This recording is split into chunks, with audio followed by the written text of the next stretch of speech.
هل أخذ التاريخ بنت عثمان؟ من ذا الذي ينسى ذريته؟ ومن ذا الذي تخبئه الروايات بين طيات النسيان؟ هل أنجبت قبيلة قاي زهرة خجولة فلم يروي عنها الرواة حرفا؟ هل كان هناك بنت العثمان الأول تسمى حليمة طمست أخبارها أم ابتلعها غبار القرون؟ تلك القصة نرويها اليوم عن حليمة ابنة عثمان في قصة وحكاية من سلسلة حكايات عثمانية تأتيكم أسبوعيا. عثمان الرازي مؤسس الدولة التي غيرت وجه الدنيا لم يكن رجل حرب فحسب، بل كان رب أسرة أيضا.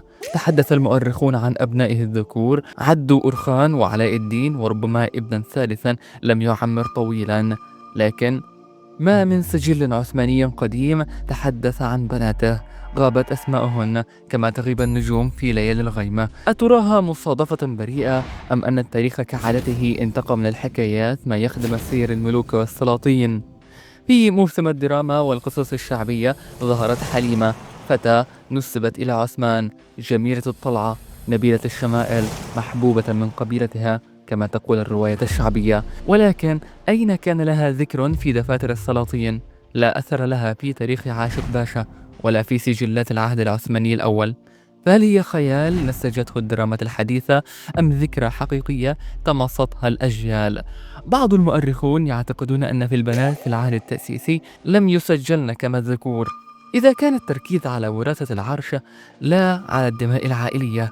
في ذلك الزمن كانت البنات يزوجن لأبناء القبائل الكبرى لأنها تعزز الحكم وتؤمن الولاءات، لكن التاريخ كان بخيلا في ذكر النساء كما تبخل الأرض بالمطر في زمن الجدب. لو كان لحليمة وجود حقيقي فقد تكون تزوجت أميرا أو محاربا عظيما، وربما تركت أثرا لا يرى لكنه حي في جذور القبائل التركية الكبرى.